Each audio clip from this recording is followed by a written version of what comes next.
It's 4 o'clock, the top stories live on 7 News. Not backing down. Pauline Hanson claws back voter support as she defends her latest controversial stunt.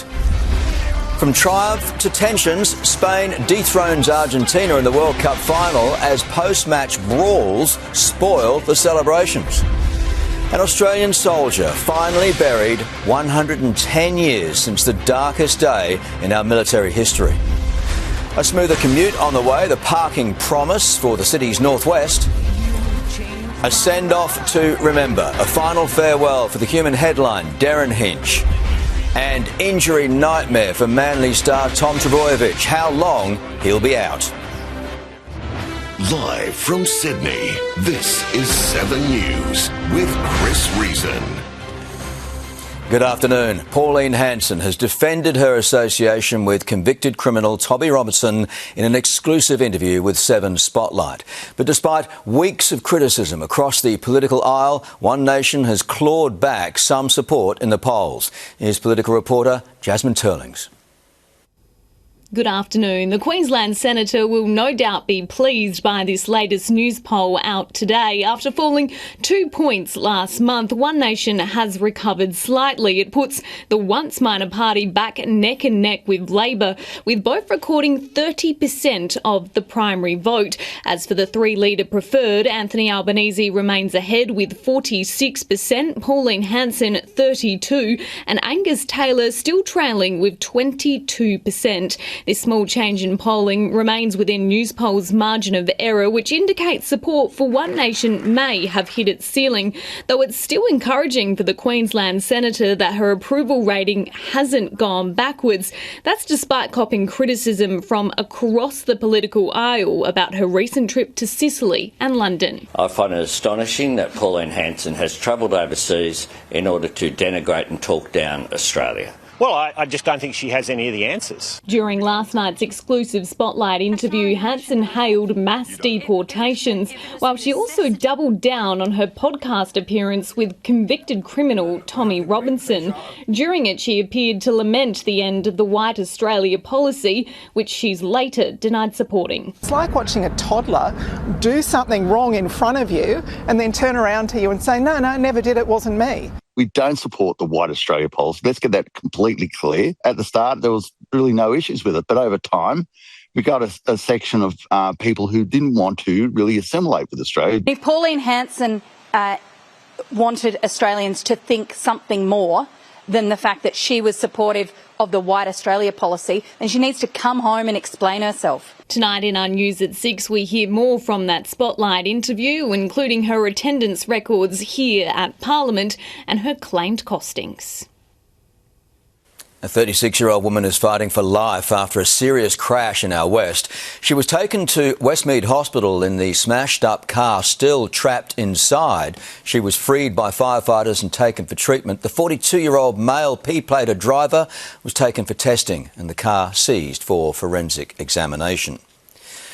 America has launched more attacks on Iran as retribution, it says, for recent military casualties. Today, the US announced the body of another American service member has been found in Iraq who died during a controlled detonation of an Iranian drone. We hit him very hard again tonight, and we did that in honor of the probably three as opposed to 2 great patriots.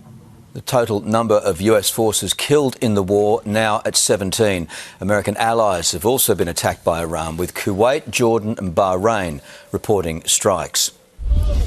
And at least 6 people have been killed and over 20 injured after Peru was struck by twin earthquakes. The dual quakes, measuring magnitudes 5.1 and 3.7, hit the mountainous Junín region east of the capital, Lima. Dozens of homes have been destroyed and emergency workers are working to clear debris as they search for survivors. Well, Spain is on top of the world once again, defeating reigning champions Argentina 1-0 in a thrilling World Cup final. From a historic half-time show to an extra-time stunner, the spectacle had it all. Spain's moment of victory was soured, though, by Argentina's frustration, which boiled over into an ugly post-match brawl between the two sides. Rob Scott begins our coverage from New Jersey.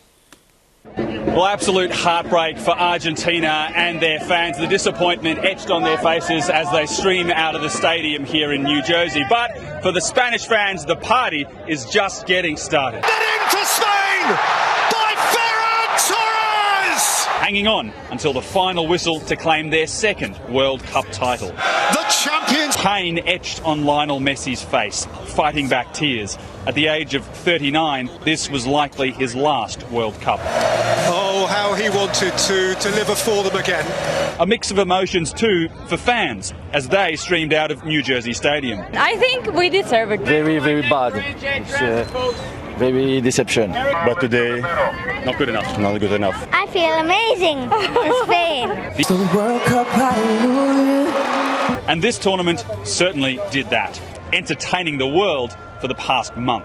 So Spain crowned the 2026 World Cup champions, taking home their second trophy and the first to be presented with World Cup rings. Well, Rob Scott there. Meanwhile, the party's just getting started in Spain after being crowned World Cup champions for a second time. Tom Saker was in the thick of it in Barcelona. Well, good afternoon. Spain has won the World Cup and we're just outside Barcelona where they have absolutely erupted. It has been an absolute scene here all evening.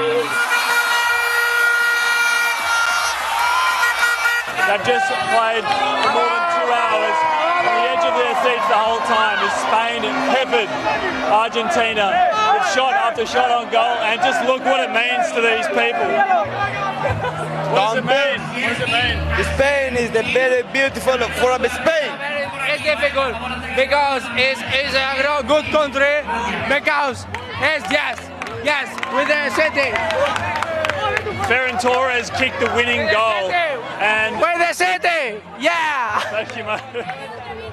Ferran Torres kicked the winning goal, the decisive moment in the match. An extraordinary scene. Where would you rather be?